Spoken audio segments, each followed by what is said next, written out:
Hey everybody, how's everybody doing this evening?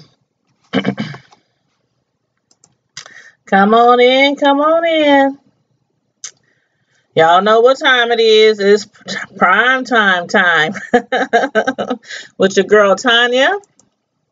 Please make sure on your way in for this video review of Love and Hip Hop Hollywood, make sure you click the like button, and after that, click the subscribe button if you are not already a subscriber, and then hit the bell. And when you hit that bell, that lets you know that you from now on will be receiving all my live notification reviews the moment I go live. So, you guys, did you watch Love and Hip Hop Hollywood last night? Talk about drama and messy. Messy. It don't even have a C in it, but it's messy. That's how I saw last night. It was so much going on, and I want to jump right into this review. But first of all, I want to say everybody talking all this stuff about me. Why don't they just let me live? Did y'all watch the Bobby Brown movie?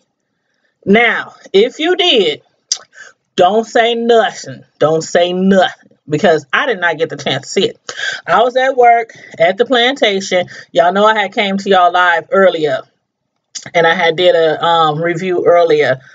And then that was on Power, by the way. So make sure you check it out because Power was off the chain the other night too. So check out my review on that one. But after that, I had to run to the job to get a couple of hours in because they needed me at the job. So I'm just basically getting in from work, making sure the kiddos is cool, and just jumping right into this review. But I called my son from work. I was like, oh my God, I knew it was coming on tonight, part one, that is. Part two is tomorrow night. But I knew part one was coming on tonight, but I forgot to DVR it because I was going to work. So, anywho, don't y'all give me any spoilers. You know what I'm saying? I don't give y'all spoilers. Yes, I do. Anyway, so, anywho, I'm gonna watch that right after I finish this review. But I love me some Bobby Brown. Well, let me put it this way. I loved the Bobby Brown back in the day. When he was singing and dancing and all that stuff. But anywho, Love and Hip Hop Hollywood, last episode, there was a lot of drama. First of all, Lyrica and A1, they made up. They got over that little disaster, that fiasco about Safari and, the text messaging and the flirting and the possibility of Lyrica sleeping with him.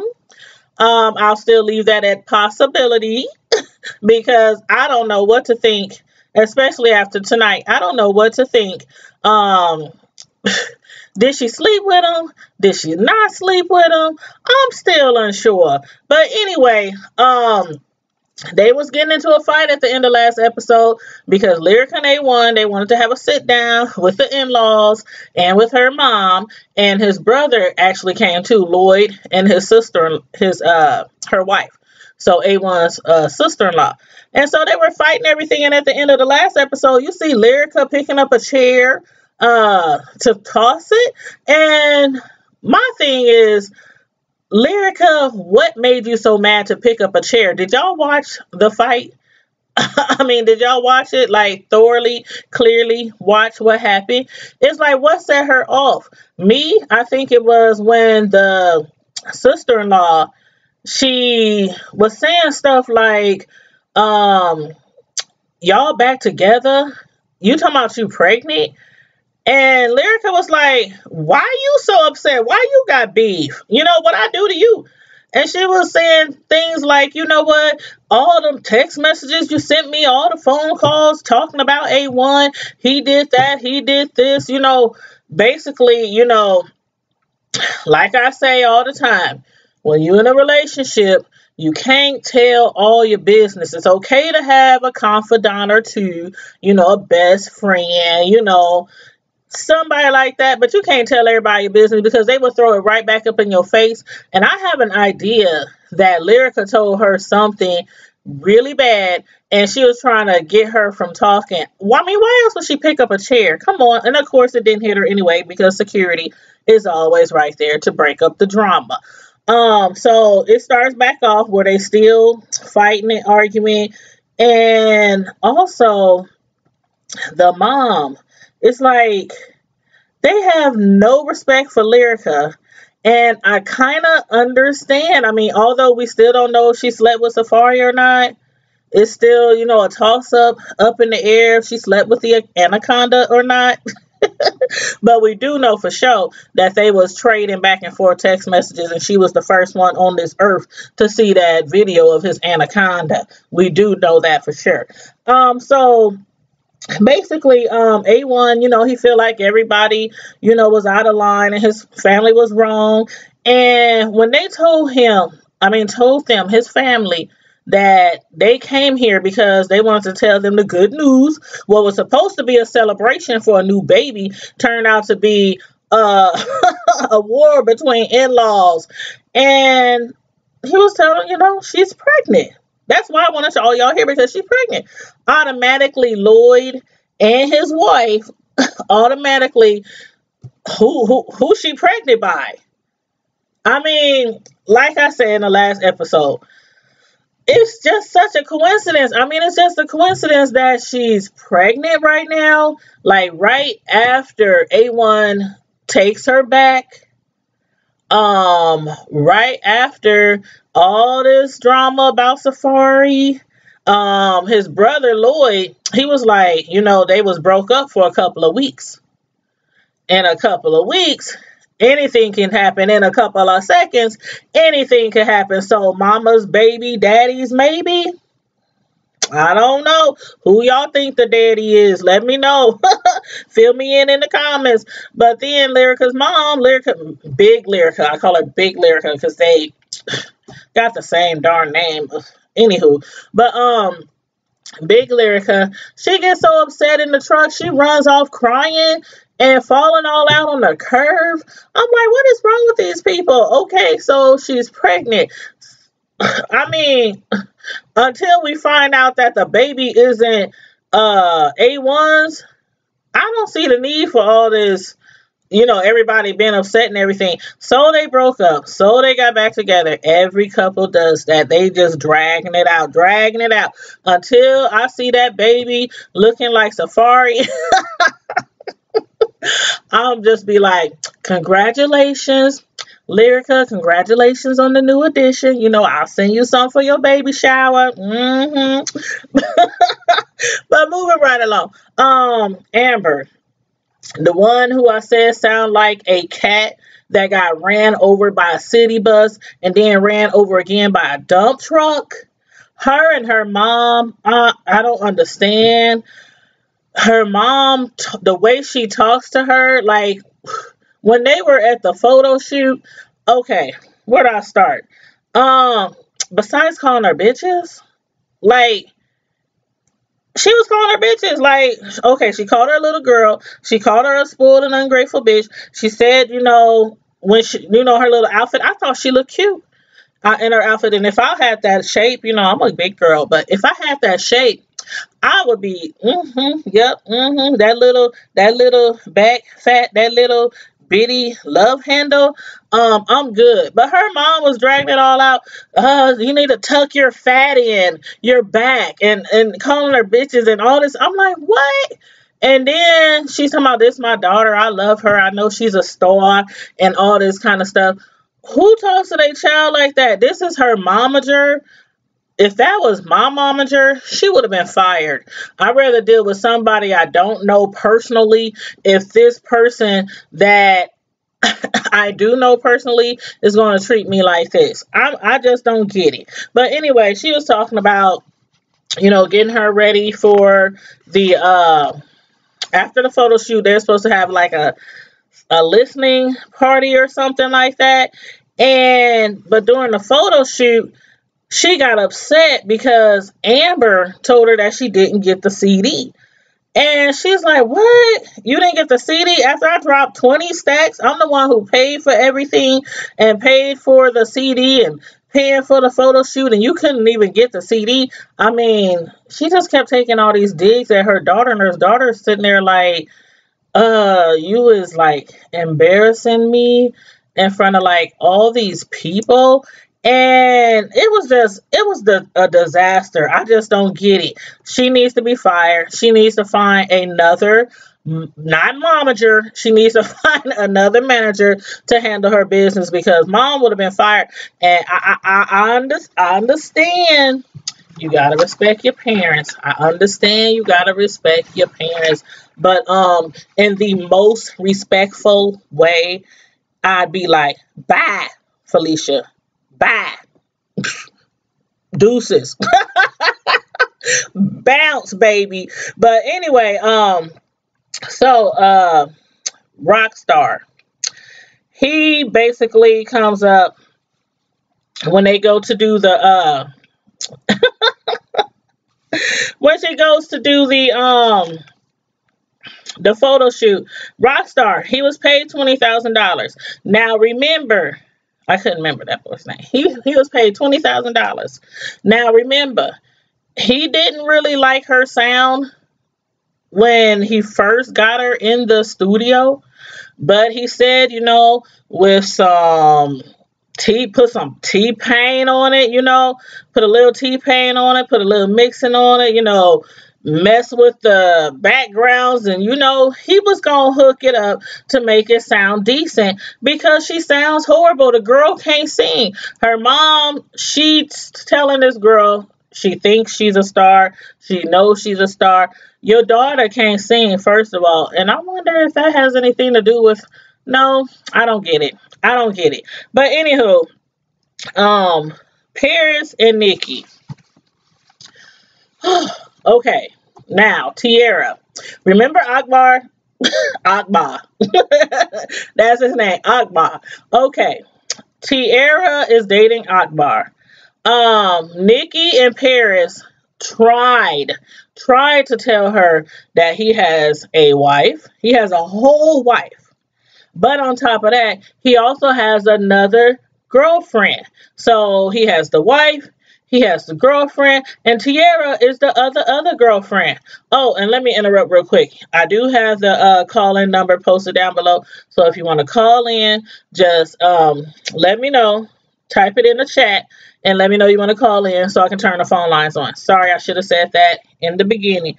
But so basically, they giving Tierra, an update that they went to see the chicks and everything, and Sade, it was Sade and Alejandra.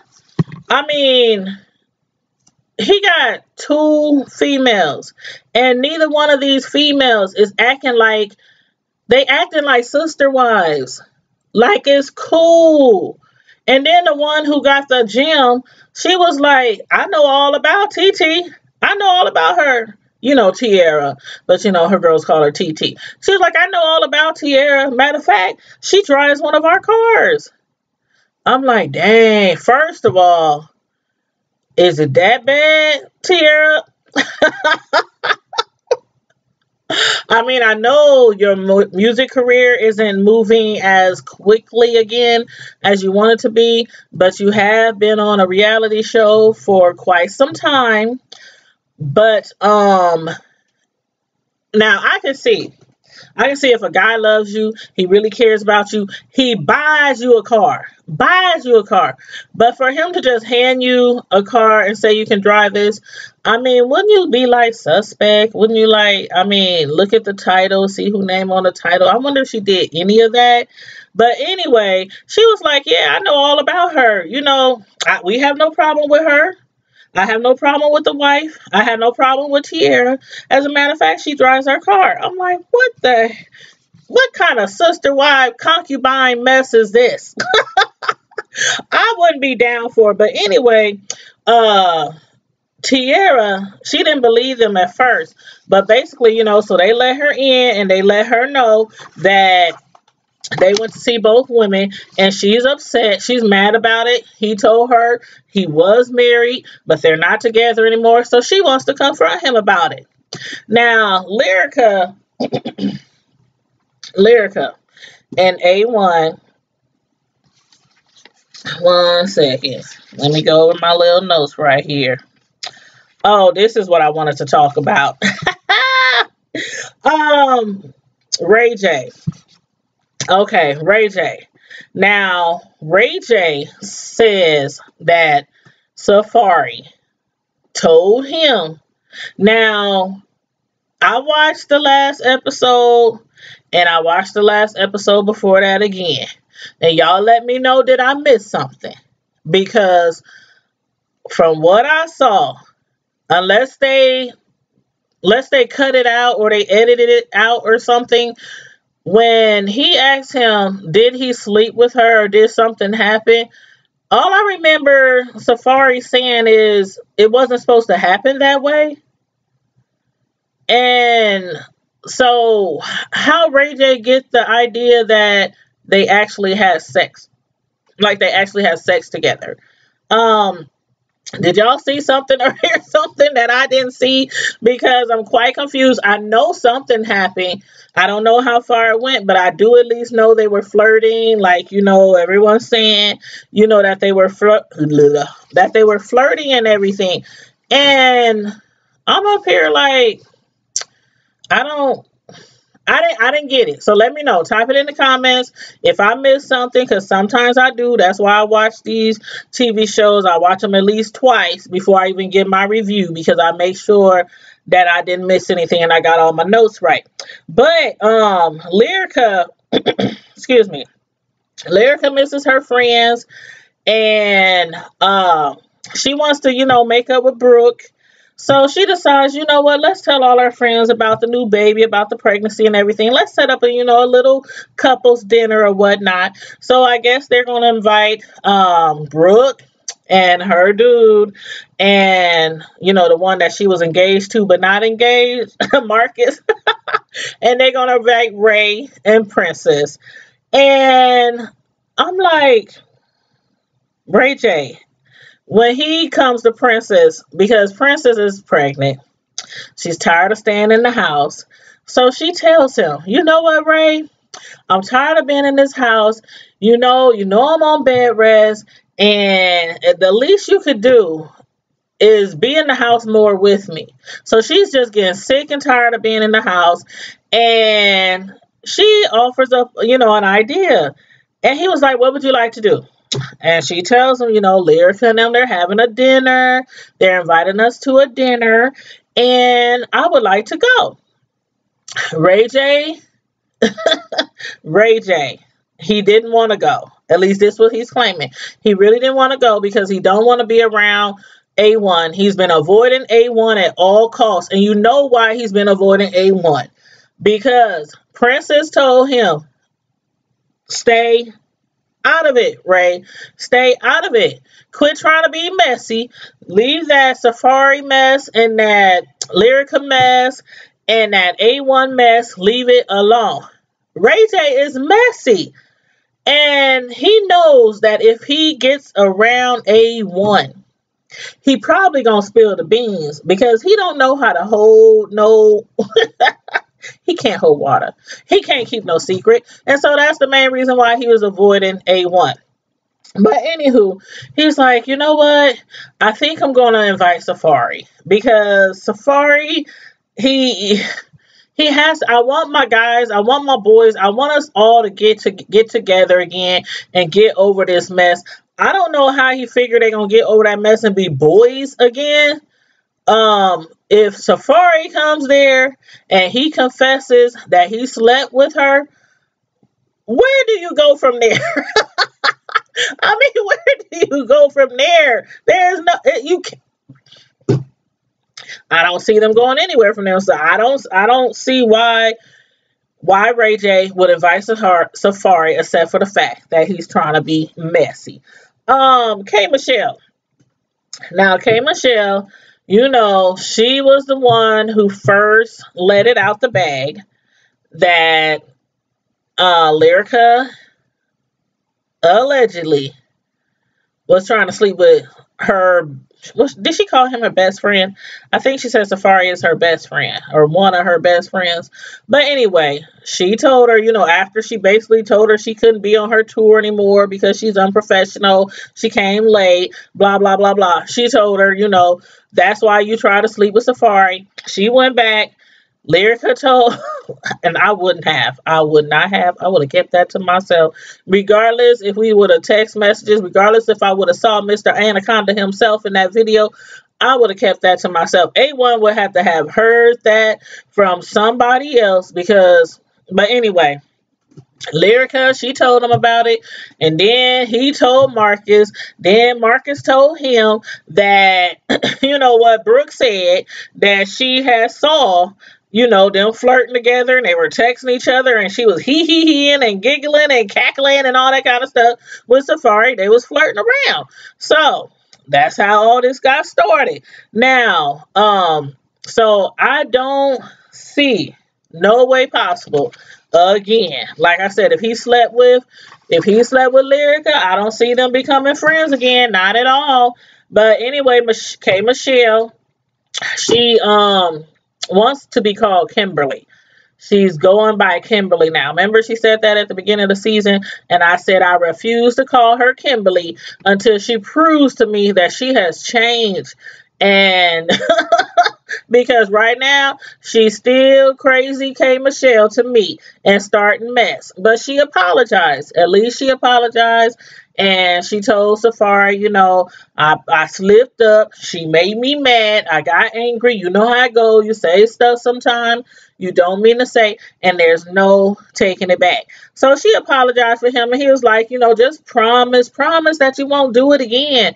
If I bring you something in confidence, and I don't know if he told her not to tell, but some things you just, I don't know. I have a bestie, and I have a sisters, and there are certain things that we talk about, and we don't have to say, sis. Now, don't be getting around nobody and telling nobody what I said, sis.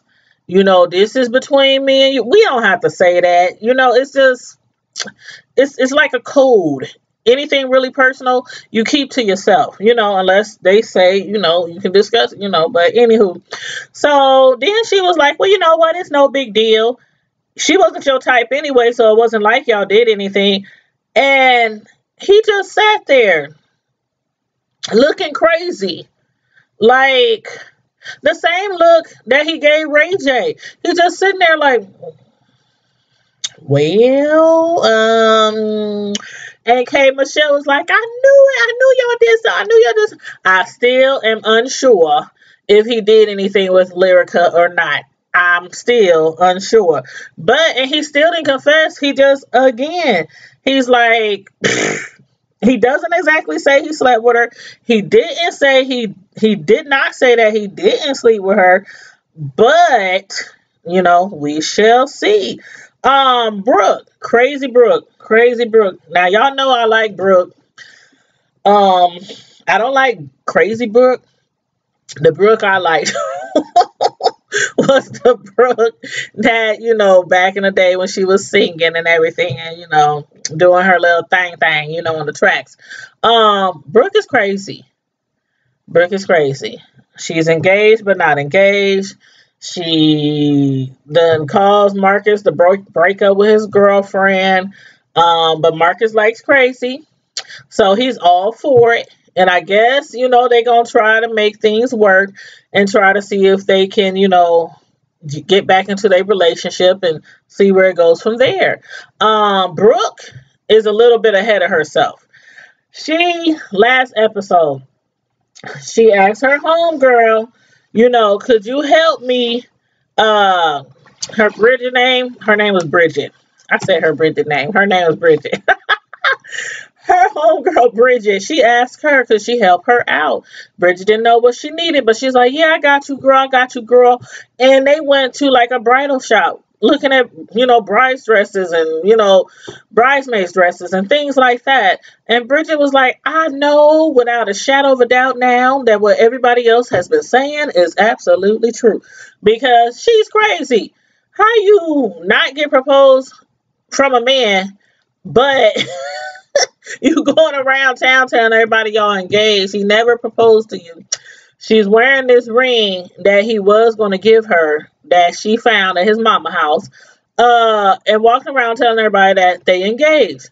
So now she goes to a wedding shop with Bridget, and I didn't know if she was going to pick out a wedding dress or not. I thought she was just looking, just looking for the right dress, for the right material, for the right color, whatnot.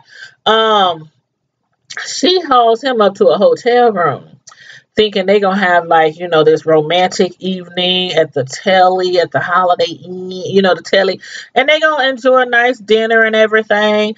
And he gets there and walks in. I mean, it's like a sheer white curtain, like a valance or something. As soon as he opened the door that he has to walk through,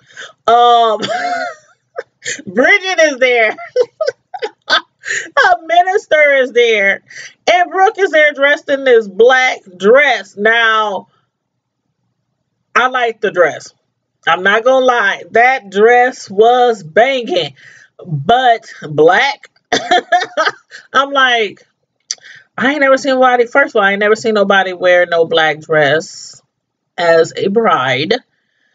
To me, that seems like bad luck. I don't know, and I'm not superstitious, but it just seems like it would be bad luck to me. I mean, I ain't saying you gotta wear white like you a Virgin Mary or something, but black. But anyway, that dress was still banging, and she got the body for it and everything. But he's in there like, what the hell is going on? Look at this hair in my face. And he's like, what the hell is going on? I thought we were having like a dinner and romantic evening, and what the heck is going on? She was like, I am dinner. You ready to do this? He's like, do what? Do what? Get married. He's up there like, not again, Brooke. Not again. But you like crazy. You said you like crazy. So, hey, you all for it. But he feels like, kind of like with Black Ink Chicago. You know how Charmaine keep pressing Nick about marriage.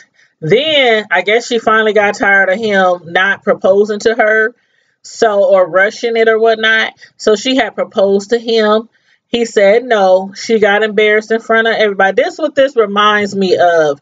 It's the same thing. And Marcus is giving the same excuse that Neek gave Charmaine in Black Ink. Like, this is my job. You're not supposed to. I mean, okay, it happens. It happens. Women do it. I don't think I could ever do it. I don't know. I ain't casting no shade on women who've done it, but it does happen. But some men feel like, there's certain things that men are supposed to do,